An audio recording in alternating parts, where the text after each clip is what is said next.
Hi, my name is Yong, and I'm going to give a guest lecture on human sexual selection. So my work looks at the evolutionary basis of human facial perception, and in particular, I study our perceptions of attractiveness. So attractiveness is a fundamental perceptual phenomenon. So I'm sure most of you would have had the experience of looking at a person and thinking, this person is quite attractive or not. And there are real life consequences to looking attractive, ranging from obvious ones such as how likely they are to find a romantic partner, to things like how likely they are to be acquitted of a crime. And so my work focuses on two main questions.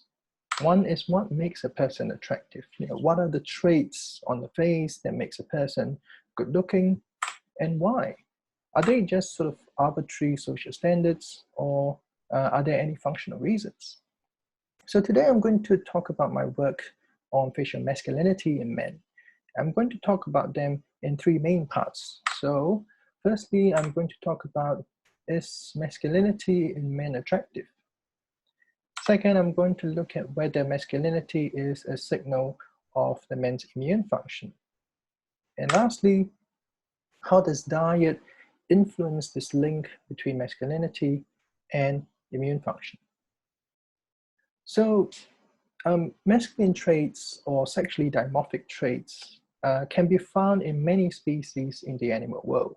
For example, the large mane of the lion, the antler of the male deer, and this is one of my favorite examples, which is the big red chest of the frigate bird. And according to the theory of sexual selection by Darwin, these male sexually dimorphic traits have evolved in many species because they have been selected for two reasons. Firstly, for male-male competition. And basically what it means is to males use those traits to compete with other males for access to females. So for example, the deer would use the antlers to fight with other males in order to gain mating opportunities with the females. And the second reason is for female choice. In other words, to attract the females. So in the example of the frigate bird, during mating season, they would puff up their chests and flap their wings at the females just to attract the females and to get them to choose themselves as a mating partner. And so the idea that sexually dimorphic traits have been sexually selected, especially via female choice, have also been used to explain sexual dimorphism in the human face. So in the human face, there are a number of features that distinguish between the males and the females. For example, males tend to have more prominent brow ridges, more prominent cheekbones, stronger jawlines, and thinner lips. And so evolutionary psychologists have suggested that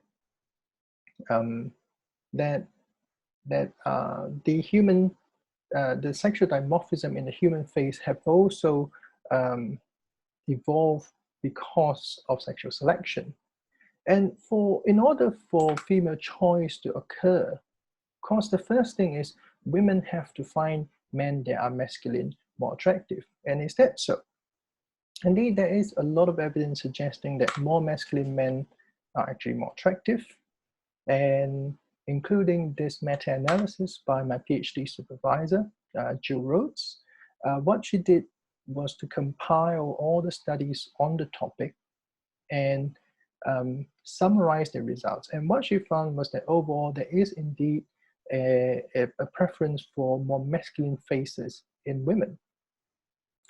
And of course, this was done in 2006. And since then, there has been a lot more work that has been done, including one of mine, where we found that in men, there is indeed a positive relationship between their attractiveness and their masculinity.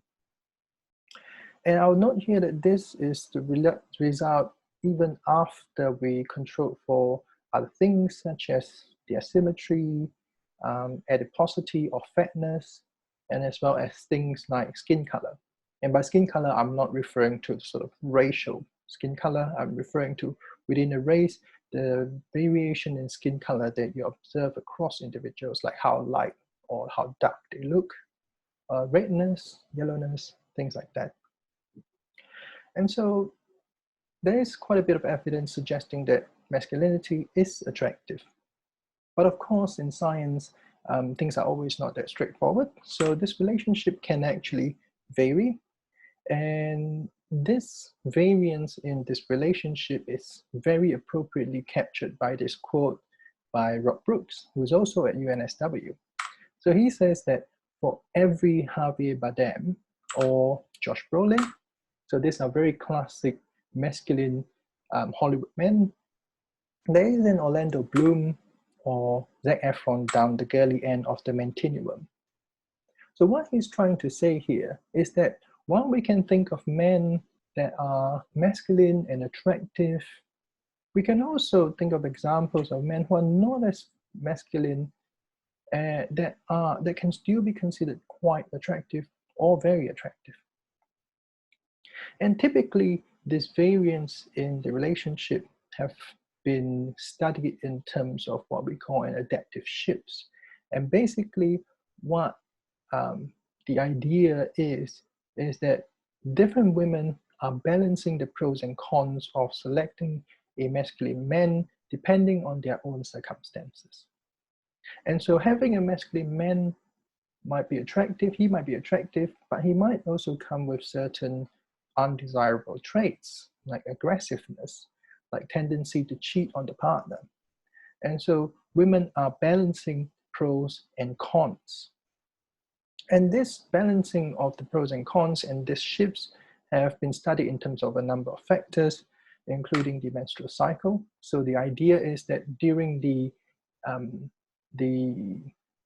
fertile period of the menstrual cycle, women would prefer more masculine and more attractive men.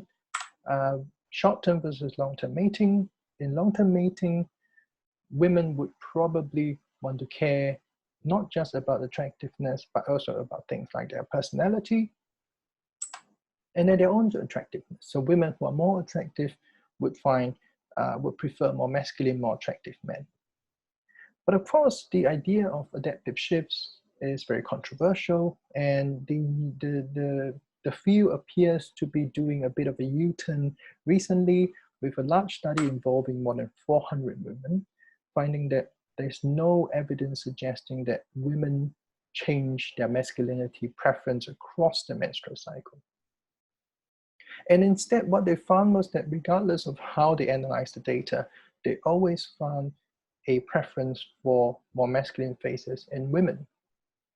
And so it seems like overall, more masculine men are more attractive. But of course, in order for female choice to occur, the attractiveness has to translate into actual mating success. And indeed, there is some evidence suggesting that more masculine men report having more mating success. But of course, the caveat here is that the data is self-reported, but the studies were all done to encourage honest reporting and to provide a safe environment for the men to answer the questions honestly. So, okay, so there is some evidence showing that, okay, facial masculinity in men are subject to female choice. But why is masculinity attractive? One of the most prominent ideas in evolutionary biology is what we call a parasite hypothesis, proposed by Bill Hamilton and Marlene Zuk. So the idea is that masculine traits are attractive because they are honest signals of a man's or a male's immune function. And that is because parasites pose serious threats to health. And so our immune function serves an important role in ensuring our survival. And given its importance, an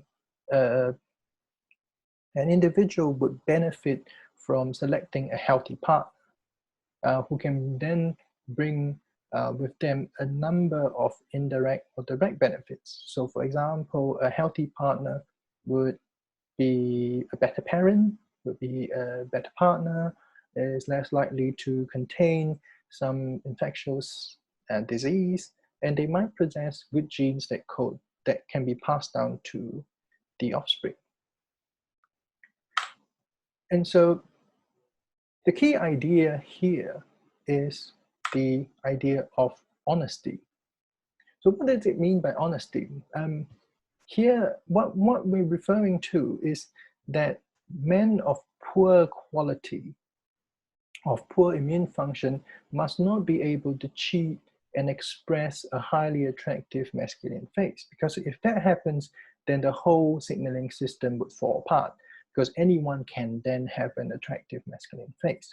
So there must be a relationship between masculinity and immune function.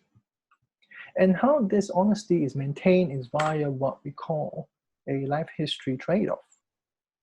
The mechanism goes like this. So nutritional resources which are used to sort of maintain our life, our survival, our health, and how we look, they are limited.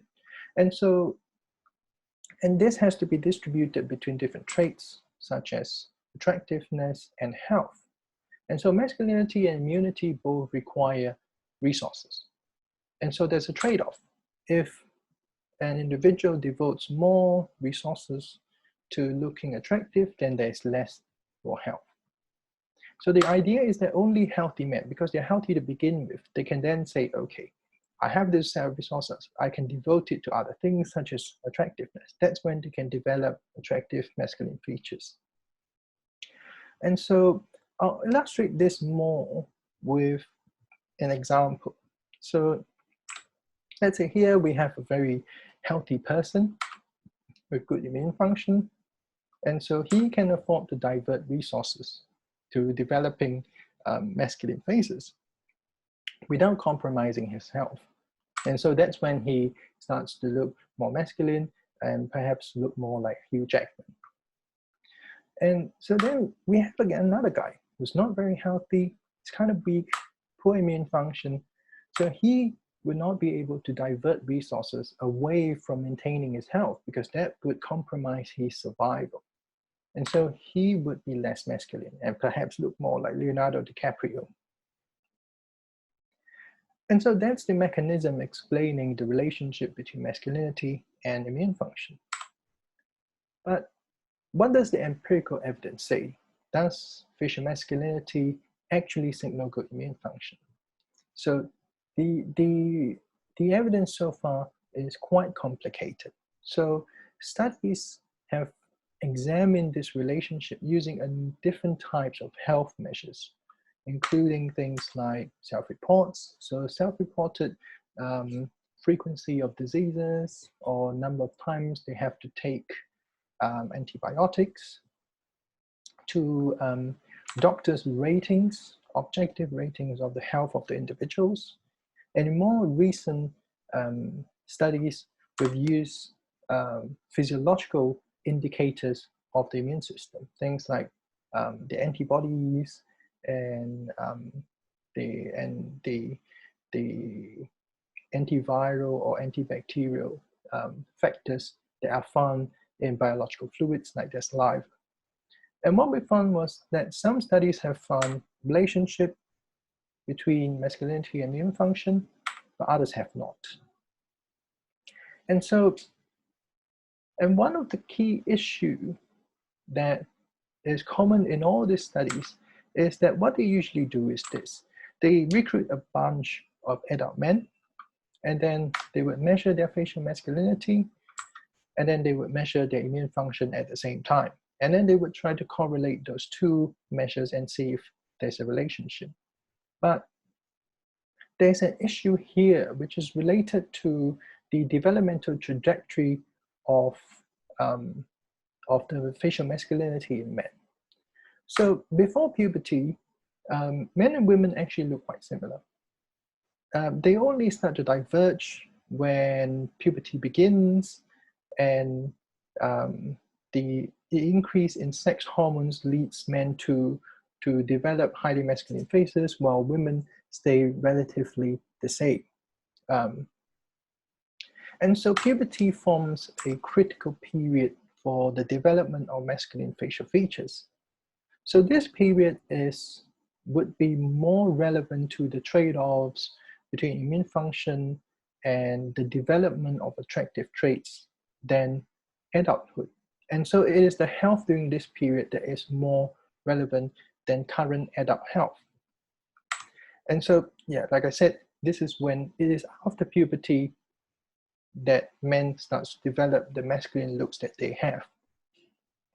And so in order to test the idea, the relationship between immune function and attractiveness or attractive masculine traits, we need to measure health during puberty. But that, of course, is very hard to do because we need to recruit participants during puberty, measure their health, and then we wait for about 10 years before we can start measuring their adult facial masculinity, because their faces develop over a long period before they actually reach their adult looks. But we were very lucky to gain access to a public health medical data set called the Raine Study, which is based in Perth, Western Australia. What the study did was it started with about 3,000 pregnant women who were recruited to look at the effects of pregnancy scans on birth outcomes. But since then, the study has sort of evolved into a full-scale longitudinal life history data set. And what we're particularly interested in are the follow-ups at 2 time points. At 13-year-old, which is early puberty, and at 23 years old, which is early adulthood. So in 13 years old, the researchers collected a whole bunch of immune measures, 48 in total. And at 23 years, they collected 3D face scans of the children or the offspring of the pregnant women.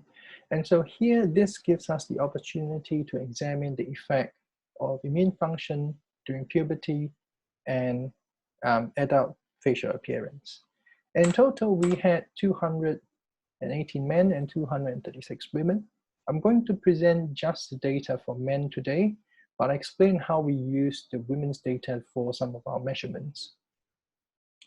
And so these are individuals where both parents reported as being Caucasians. We wanted to exclude other ethnicities because of potential differences in their health as well as their face shape. And so I'll explain a bit on how we calculated 3D face shape masculinity scores. So this on the screen here is what a face scan looks like.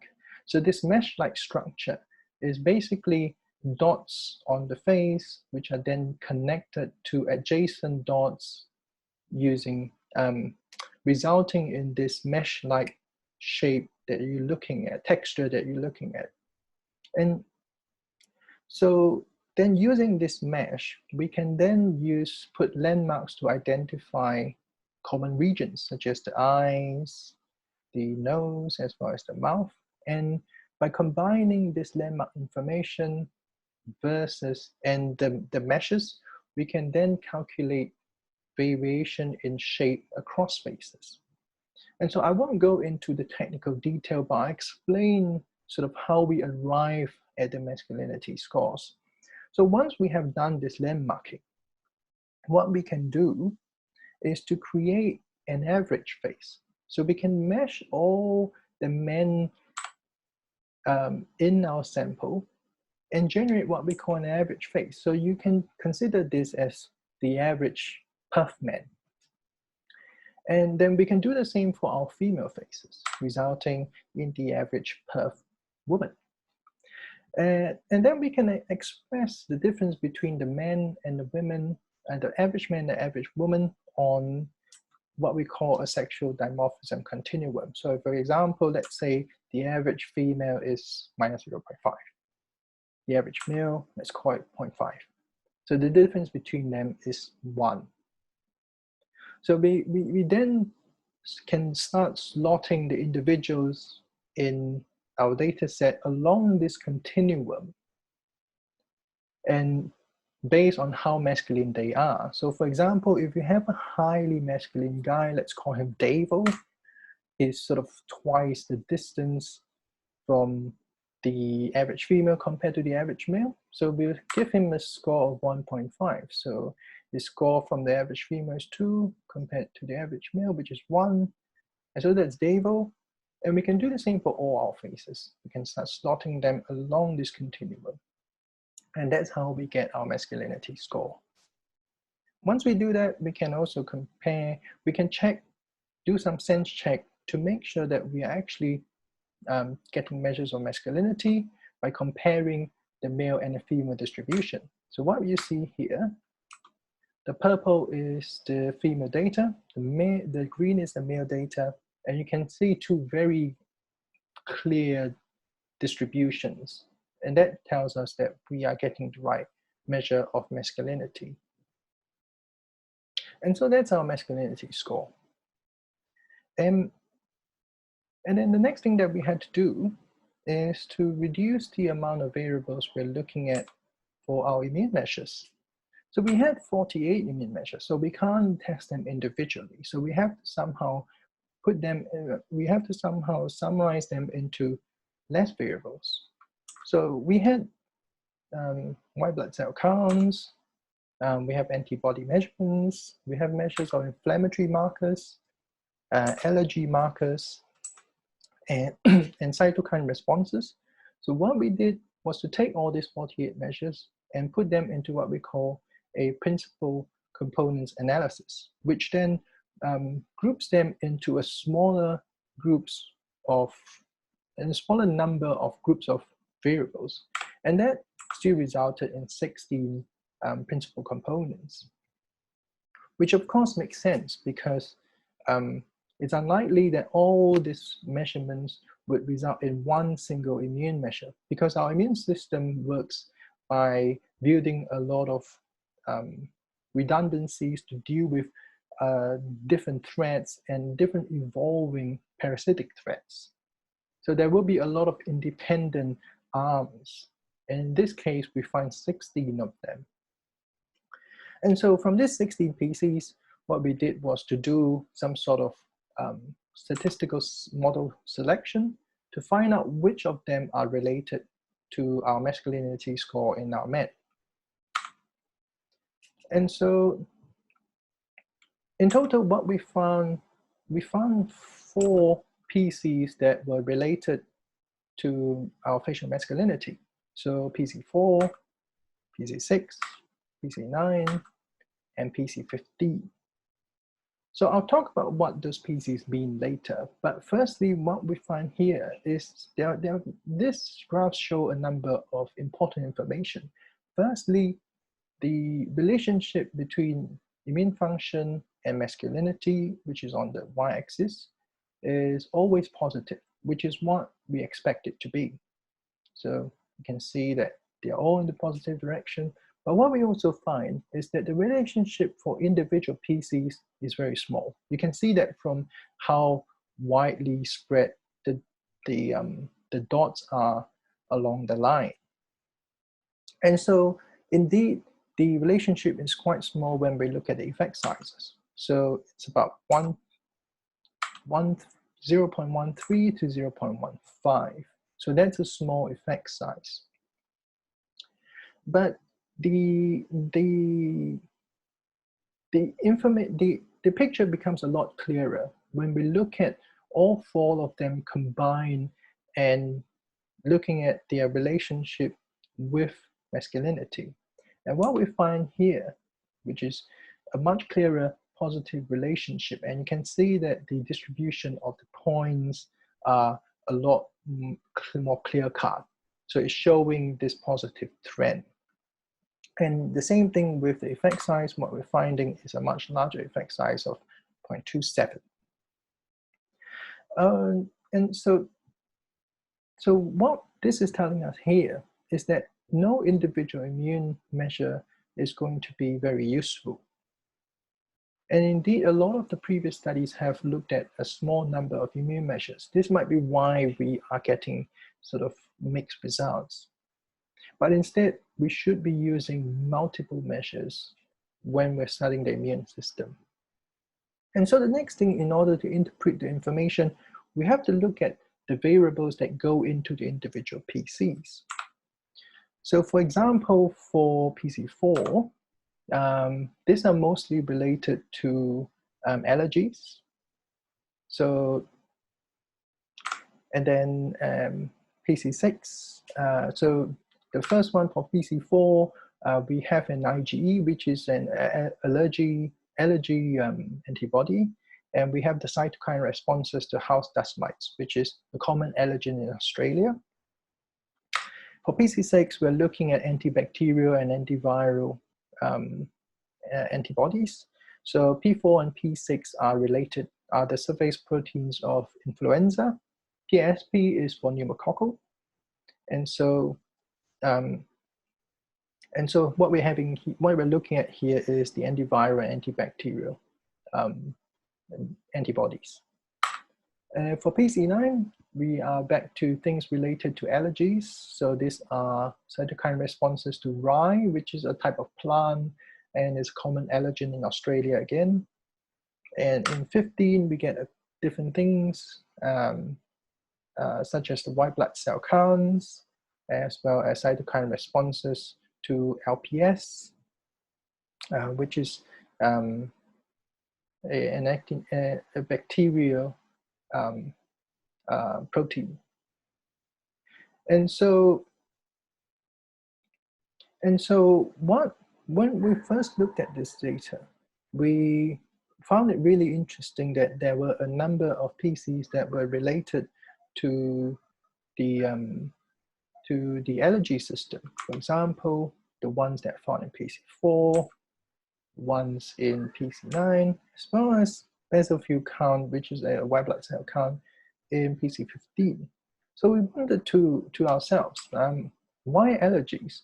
Because if you think about it really, what allergies does, and the most it does is give us a runny nose. And often it does nothing to protect us. So why is masculinity related to our level of allergies? So I spoke to the immunologist who helped us with this project, and he suggested that allergies might actually represent a leftover defects. So allergies were originally, according to one of the theories, allergies were originally evolved mechanisms for removing parasitic worms from our stomach.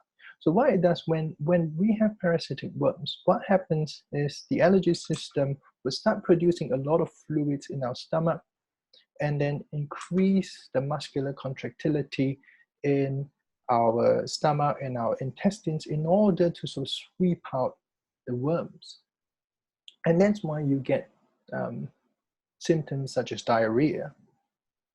But however, the emergence of modern society and better sort of health environment and a cleaner environment, such as in Australia, has led to less exposure to the worms. And so this evolved mechanism now doesn't have the original target to attack. So it will go around the body and try to find other potential things to attack. And so when it comes to the nose, it notices a pollen, it will start to do the same thing. So it will start to produce a lot of fluids, and that's when you get sneezy and stuff. And indeed, there is some evidence suggesting that our allergies and the mechanism for removing parasitic worms use the same antibodies. They have the same symptoms, so they produce fluids and they try to remove the fluids. And there's also studies showing that the allergens and worms have similar protein structures. And so what we are observing, and there's another finding suggesting that exposure to worms, people who are exposed to worms experience less allergens, experience less allergies when they come into contact with allergens. And so what we're seeing here, the evidence that we're seeing here might reflect an evolutionary origin in a signal of protection against parasitic threats that are found in our ancestral past, or in countries or in areas that are that have poorer sort of hygiene, public hygiene. So for example, Africa. And so in summary, adolescent immune function positively predicts facial masculinity in adulthood. So then we come to the next question. How does diet influence this relationship between masculinity and immune function?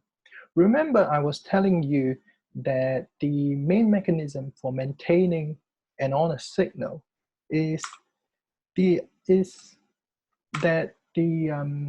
to the limited nutritional resources. So when the resources are devoted to one trait, such as attractiveness, then there is less that can be devoted to maintaining health. But what kind of nutrients are we talking about? Is it protein? Is it fat? Is it carbohydrates? Is it vitamins? So our food contains a lot of different nutrients. What are the nutrients that we're talking about exactly? And how does this trade-off actually occur? So the traditional idea in life history trade-offs is that, okay, there is a total amount of limited resources. And so regardless of the type. And what happens is that the body has to sort of slice it into different portions and devote them to different things. For example, it would devote a particular percentage to health, and then another percentage to growth, and then another percentage to reproduction. But this interpretation ignores the fact that the food that we eat have different nutrients that have different functions. And so researchers at University of Sydney, Steve Simpson and David Robbenheimer, came up with a new framework called the geometric framework to explain trade-offs, nutritional trade-offs between traits. And the idea is this: different traits have different nutritional requirements. So for example, trait A might require more protein than fats and carbs. And then trait B would require perhaps more fats, less protein, less carbs. So an individual who takes a diet that is predominantly protein-based would then express trait A better.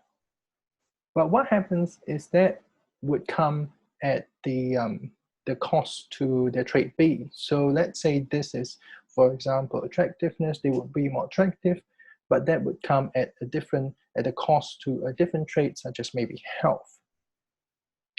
And so we wanted to look at how to test this idea using our Raine data set.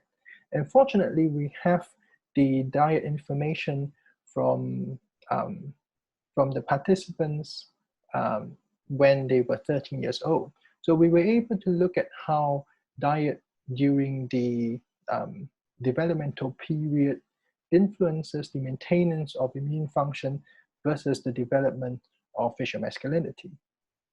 And I'll explain to you how we analyze the data. So this is the information that we got on, so we look at 3 nutrients, so which are the micronutrients, so carbohydrates, protein, and fats. And we examine how those 3 macronutrients influence masculinity and immune function. And this is the data for masculinity. So because there are 3 macronutrients, we had to produce 3 sort of surfaces to fully express the relationship between our nutrients and our masculinity. So masculinity is expressed as color. So the higher the masculinity, the redder it becomes. And so we have here, the first one on the left is carbohydrate versus protein, and you don't see a lot of relationship, anything changing here. And then the next graph, we have fats versus protein. And what you find is that the higher the fat taken, the more masculine the face in adulthood. And then you see the same for fat versus carbohydrate. The higher the fat, the amount of fat taken during adolescence, the greater the masculinity. And so the main finding that we have here is that the amount of fat taken is positively related to the masculinity of the men in adulthood. And what we think is happening here is that dietary fat is one of the key building blocks for the male sex hormone testosterone. So having more fats would result in more testosterone, which would then lead to an increase in facial masculinity in the men. And so, of course, when we're talking about fats, usually fat is related to adiposity, which is how fat the individuals actually are. And so in order to double check and make sure that we're not capturing some sort of weird effect of pudginess or adiposity, we also looked at how the same diet during adolescence influenced the BMI of the guys, which is, and that is, BMI is an indicator of how fat the face is in adulthood. And what we find is that the response surface for BMI is very, very different compared to the one for masculinity. And so we know for sure that we're not capturing some sort of confounds where the masculine men are also sort of fatter in the face. So that's not the case. What's even more interesting is that we did the same sort of response surface analysis for immune function at adolescence, which is at 13 years old. And so here we only measured overall immune function by combining the 16 PCs because we wanted to avoid multiple testing or multiple hypothesis testing. And so what we found was that the response surface for immune function is actually very, very different compared to masculinity, especially if we look at this one here and this one. So what happens is, at adolescence, if you eat food that are low in fat, then you have better current immune function. But that might come at a cost to how attractive they look in future. And so what we're showing here is that the type of food and the combinations of food that you eat might be driving the trade-offs between masculinity versus immune function. So in summary, first, we found that adolescent immune function positively predicts facial masculinity in adulthood. And second, we using a new technique to look at the influence of diet. We found some underlying trade-offs between adolescent immune function and adult facial masculinity, which is dependent on not the total amount of food that we eat, but the type of food that we eat, high fat versus low fat food. And so in terms of future directions for this study, I'm very interested to actually take those faces and look at whether masculinity is actually related to attractiveness for this set of faces.